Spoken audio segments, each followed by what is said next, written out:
थी, मैंने newspaper reading नहीं छोड़ी थी अभी इंटरव्यू तक। उसके साथ विजन की PT 365 जो आता है पहले प्रीलिम्स से, और मंथली भी साथ साथ देख लिया था कि कुछ छूट ना जाए। सो दोनों चीज़ें फॉलो की है। और मैम जैसा कि आप अभी इंटरव्यू दे के आए हैं तो अपने इंटरव्यू एक्सपीरियंस के बारे में थोड़ा बताना चाहेंगे? इंटरव्यू अच्छा गया, जैसे एक्सपेक्ट किया था उससे अच्छा ही गया। स्मिता नागराज मैम का बोर्ड था, तो उन्होंने मेरे डेफ रिलेटेड ही पूछा, प्रोफेशन बीइंग अ डेंटिस्ट उसके रिलेटेड, और पंजाब के रिलेटेड, और सिविल सर्विस के बारे में कि मैं कैसे अपना कंट्रीब्यूशन दूंगी। मैम जैसे कि आपने बताया आप पहले डेंटिस्ट थे, हाँ जी। तो मैम आप मेडिकल सेक्टर में होते हुए आपने तैयारी की, तो आपको मेडिकल सेक्टर छोड़कर इधर आने का रवैया मैम कब तैयार हुआ? मैम कैसे आपने सोचा कि मेरे को इधर से इधर ना रहकर मैं सिविल सर्विसेज में और अच्छा कर पाऊंगी? ये एक्चुअली मेरा बचपन का ड्रीम था, और जब मैं इंटर्नशिप में आई तो तब से मैंने तैयारी शुरू कर दी थी, क्योंकि मुझे सिविल सर्विसेज में ज़्यादा अपॉर्चुनिटीज़ मिलती काम करने के लिए। ओके। और मैम इसके अलावा आपका ऑप्शनल सब्जेक्ट क्या था? मेरा ऑप्शनल हिस्ट्री था। ऑप्शनल हिस्ट्री था। हाँ जी। तो मैम जो ऑप्शनल हिस्ट्री से तैयारी कर रहे हैं उनके बारे में आपका क्या कहना है? मैं यही बोलूँगी कि साथ साथ पढ़ने के साथ साथ टेस्ट सीरीज भी देनी चाहिए, बिकॉज कैसे आंसर करना है वो टेस्ट देकर ही आता है। सो उससे और अच्छा नॉलेज बढ़ती है और इन डेप्थ नॉलेज आती है। और करंट अफेयर्स और जिससे रिलेटेड होता है कि विजन है और उसके बाद ओनली IAS है, तो आपने किस तरीके से कौन सा करंट अफेयर फॉलो किया जो भी मार्केट में चल रहे हैं, और आने वाले 2023 में भी 28 मई को पेपर है, उस पर आपका नजरिया क्या रहेगा, उसका आप क्या कहना चाहेंगे? मैं दोनों चीज़ें की थी, मैंने न्यूज़पेपर रीडिंग नहीं छोड़ी थी अभी इंटरव्यू तक। उसके साथ विजन की PT 365 जो आता है पहले प्रीलिम्स से, और मंथली भी साथ साथ देख लिया था कि कुछ छूट ना जाए। सो दोनों चीज़ें फॉलो की है। ये तो हो गई करंट अफेयर्स की बात। हाँ आपने जैसे GS1 होता है, GS1 में हिस्ट्री है, ज्योग्राफी है, हाँ जी। तो आपकी बुक लिस्ट स्पेशली आपके लिए चारों में GS1, GS2, GS3, GS4 और ऑप्शनल, आपकी बुक लिस्ट क्या थी? आप उस पर क्या कहना चाहेंगे? पहले तो बेसिक्स क्लियर किए थे, जो NCERT है उसको मिस नहीं किया था, वो सारा किया था। उसके बाद जो रेफरेंस बुक है, जैसे लक्ष्मीकांतों की पॉलिटी के लिए और हिस्ट्री के लिए स्पेक्ट्रम हो गई, तो वही फॉलो किया है। मल्टीपल रिविजन्स की है। तो हाँ, अभी आपने बताया कि नागराज मैम का बोर्ड था, तो बहुत अच्छा ही बोर्ड रहा होगा, जाहिर सी बात है, बहुत फेमस मतलब काफी मतलब UPSC बहुत फेमस है। हाँ तो जी। आपसे मतलब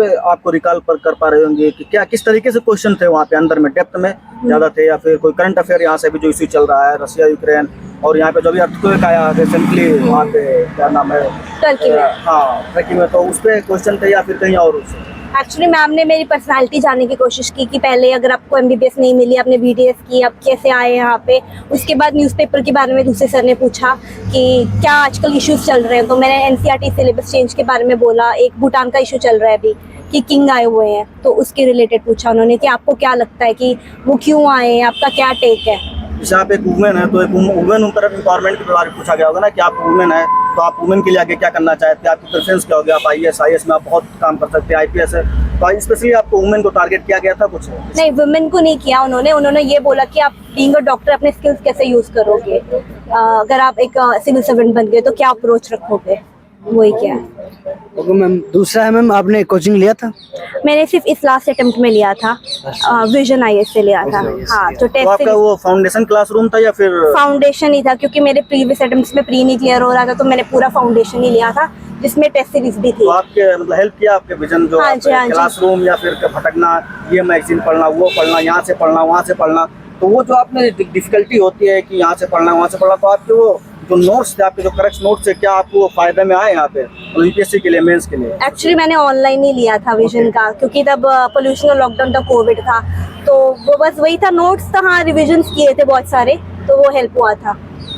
तो मैम जैसे कि आपने बताया कि आपका ऑप्शनल था, तो ऑप्शनल के अंदर आपने कौन सी बुक थी जो जिनको फॉलो करते हुए तैयारी की?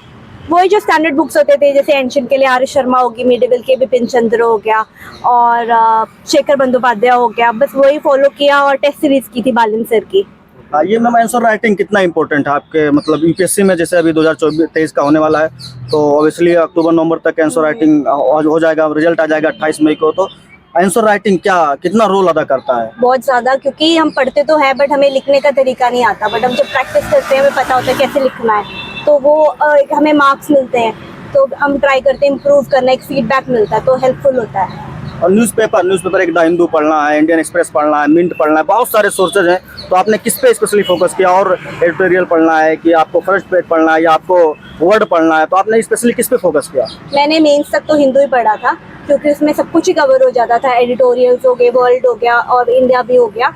इंटरव्यू पे आके इंडियन एक्सप्रेस भी पढ़ा है मैंने, क्योंकि उसका दोनों साइड्स मिलते हैं। हिंदू थोड़ा प्रो गवर्नमेंट हो जाता है, जो इंडियन एक्सप्रेस है वो क्रिटिकल एनालाइज करता है। तो मैम अभी जो 28 तारीख को पेपर होने वाला है, उसको आप बच्चे को क्या मैसेज देना चाहेंगे हमारे चैनल के थ्रू, और आप आखिर में क्या कहना चाहेंगे, किस तरीके से पेपर दिया जाए? आप जैसे मान लीजिए कोई आपके 100 पेपर हैं, फर्स्ट 2 3 4 आपके लास्ट शुरू के गलत हो रहे हैं, तो एक बच्चा डिमोटिवेट हो जाता है कि नहीं यार ये गलत हो रहा है तो हम आगे नहीं कर पाएंगे। तो आप किस तरीके से वहाँ पे एग्जाम प्रिपेयर हॉल में बैठ के प्रिपेयर किया जाए, आपका जो माइंड सेट है वो किस तरीके से मतलब रहे, आप उस पर क्या कहना चाहेंगे? बस यही सोचा जाए कि कंपटीशन है, टफ है, बट अपना काम बना के रखे।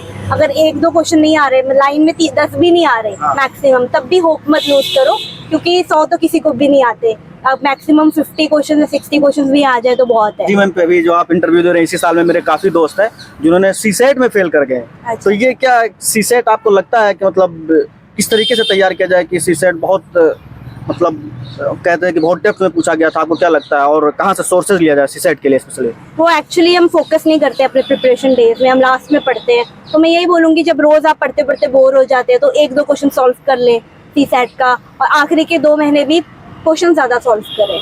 Okay ma'am, last message ma'am, उसके बाद आपका टाइम भी हो रहा है तो इंटरव्यू खत्म करते हाँ हैं। जी। लास्ट मैसेज क्या रहेगा स्टूडेंट के लिए? बस यही है कि यूपीएससी एक थोड़ी लंबी जर्नी है, बट अपना मोटिवेट रहिए, काम रहिए, अचीवेबल है, और बस पहुंचिए यहाँ तक। Thank you Thank you, ma'am, बहुत thank अच्छा you, लगा, thank you। Thank you.